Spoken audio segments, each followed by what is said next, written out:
Okay mga kanoisy, next video. Dahil ni Erica at me hindi na nakatiis, at lovers at Sir June ay walang kawala sa ganti ng tiyahin ni Erica at Nako. me, at Kalinga Prab muntikan na rin pala.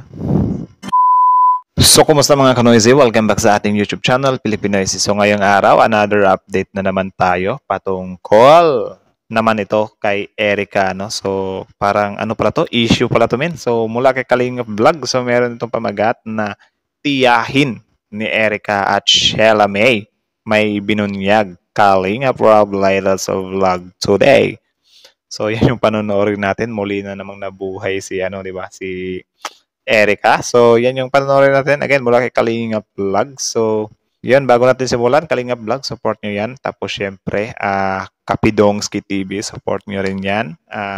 Yun, kung trip nyo naman ng mga ganitong reaction video may kasama kayo manood, huwag nyo na rin kalimutan supportahan yung YouTube channel natin, Pilipinoisy. So, di na natin ito patagalin pa guys. Baka agawin pa ng China. So, again, ang title ng video ito, tiyahin ni Erica at Sheila May binunyag. Kalinga Prab latest vlog today. Support nyo rin guys, Kalinga Prab. So, like, comment, share, subscribe. Start. Tad ninyo? Kontakin ninyo si June A para malaman ninyo kung sino ang talaga naghahawak ng pera. Si Sheila May ang promotor. Nako. Awit na naman si June A dito. Actually, wala pa akong ganong background kay June A. So, baka next time maghanap tayo ng mga videos patungkol sa kanila. Diba, Toloy? Dahil ni Erica at me hindi na nakatiis, at lovers at Sir June ay walang kawala sa ganti ng tiyahin ni Erica at me, at Kalinga Prab muntikan na rin pala. Isang magandang muntikan yan? Ang araw po sa inyong lahat mga kalingap at sana ay hindi nyo po makalimutan na mag-like sa video na ito. Like this video. At salamat po sa patuloy na pagsuporta sa Team Kalingap. Lalo na po kay Kuya Val Santos at Kalingap Rab. Support nyo rin yan, mag-amang kalingap. Ang isiniwalat ng tiyahin ni Erica at Sheila May mga kalingap. No kaya yan? At nakahanda siyang harapin at patunayan na siya ang nagsasabi ng totoo. Nako, lagot na. Grabe dami na palang. I mean, madaming kalaban to si Erica, men. Ano bang nangyayari dito?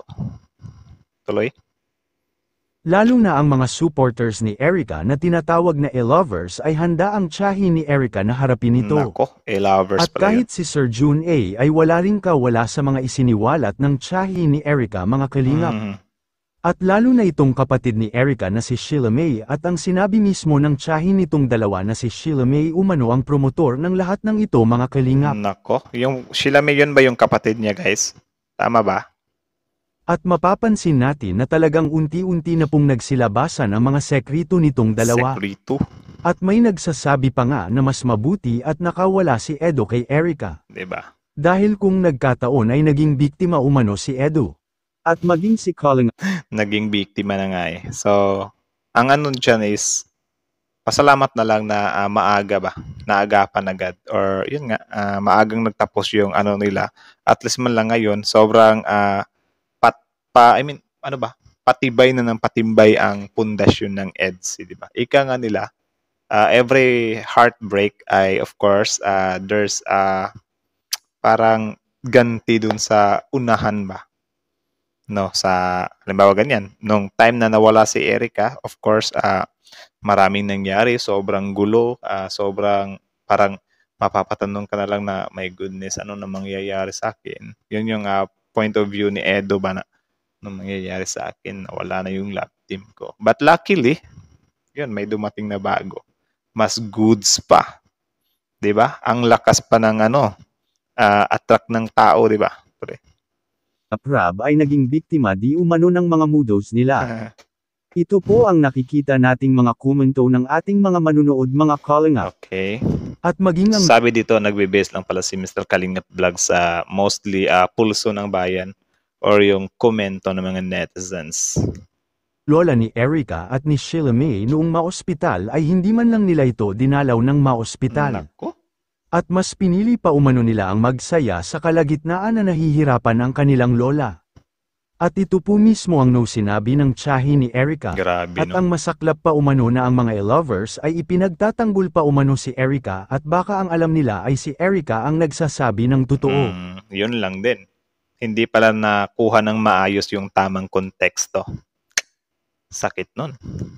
At halos marami din po ang hindi makapaniwala na magagawa ito ni Erica. Okay. Dahil noong nasa Kalingap pa sila ay nakita naman natin na napakabait at napakaamo ng mukha ni Erica mga Kalingap. At isipin na lang natin na maski ang kanilang lola na nasa kagipitan ay hindi man lang nila mapuntahan. Ouch. Kaya di rin maiiwas. Yun din, dyan kasi madaling mainis yung tao kapag ganyan, ano. Kapag halimbawa ganyan, mga parents or mga lolas na yung napabayaan ng anak, of course, malakas talaga yung ng taong bayan dyan na, bakit ka ganyan? Bakit ginanyan mo? So, parang ma-judge ka din talaga ng taong bayan kapag kaya na yung usapan. My goodness. Tuloy. Ng iba na sinasabi na talagang sanay na umano si Erica sa mga ganitong gawain. Nako. At mabuti na lang umano at nakawala si Edo dahil pag nagkataon ay naging biktima umano si Edo mga Kalingap. Kaya ang pagkakataong ito na mismo na ang tiyahin na nila ang nagbubunyag. Yan nga yung sinabi ko sa inyo guys na blessing in disguise na rin yung ganun. Yung mga heartbroken or broken-hearted moments nyo. Kasi yun, siguro sinasadya yan ng Diyos. Ewan ko kung Diyos ba yung may gawa niyan. Siguro sinasadya yan para kapag ka ma-broken heart ka ngayon, magkaroon ng space yung puso mo para ilagay dun yung talagang para sa'yo. So for example, ito yung puso ni Edo. Yan yung puso ni Edo. Nandyan si Erica. Of course, kukunin ngayon si Erica. Kailangan kunin si Erica kasi halimbawa nandyan si Erica. Tapos ito si Beyonce. Paano mapapasok si Beyonce niyan? Diba hindi siya mapapasok kasi nandyan nga si Erica, diba? So ang sister dyan, kukunin mo na si Erica, tanggal, tapos si Beyonce, ipalit dyan. So sino na yung nasa puso ni Edo? Comment down below kung sino yung pinalit ko dyan. Diba? So ganun yung nangyayari guys. Blessing in disguise, kumbaga. Ang kanilang maling ginagawa. Ano yan? At kung sana ay may mabuting kalooban pa umano si Erica ay kahit man lang ang kanyang lola at lolo na nasa banig ng karamdaman.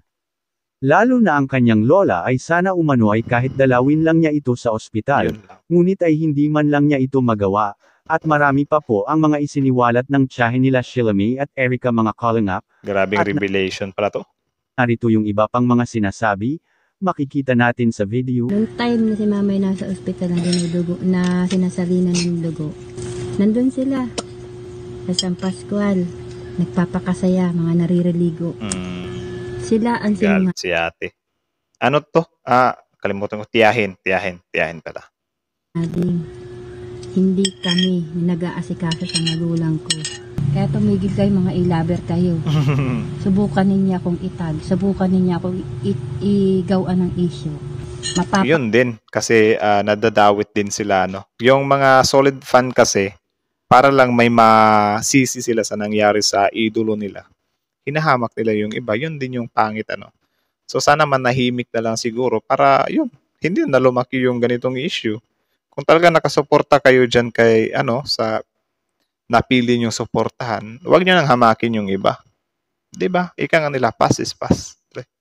Kahiyayang pinagmamalaki ninyo. Lalabas ang baho niyo. Nako. Subukan ninyo. Sa kanila. Sa inyo at dyan kala Erica. Subukan nyo. Namumuro na kayo. Nako. Sa pamilya namin. Kung gusto ninyo pasikatin si Erica, pasikatin ninyo. Hubaran ninyo, pasayawin ninyo, wala kami pakialam. Grabing galit yun, men. Sobrang galit na si tita dito, Ganun ba talaga kalalim yung galit? Or nangyari para magalit ng ganyan? Grabe. Tuloy. Wala nang volume. At may mga katanungan din na nagsilabasan. Ulit. Pasikatin si Erica, pasikatin ninyo. Ulit na wala yung Hubaran volume. ninyo, pasayawin ninyo, wala kami pakialam dyan. Okay. So wala palang volume. Kala ko nasira yung headset. At may mga katanungan din na nagsilabasan, kung sino nga ba daw ang nagsasabi ng totoo sa magkabilang panig, ano po masasabi nyo tungkol dito mga Kalingap? So ayun, tanong dito ni Mr. Kalingap Vlog, ano yung masasabi nyo? Sino nga ba yung nagsasabi ng katotohanan? Si Erica o ang tiyahin ni Erica? Comment down below. Sige, bibilangan ko kayo ng 5. 1, 2, 3, 4, 5. Okay, naka-comment na ba lahat?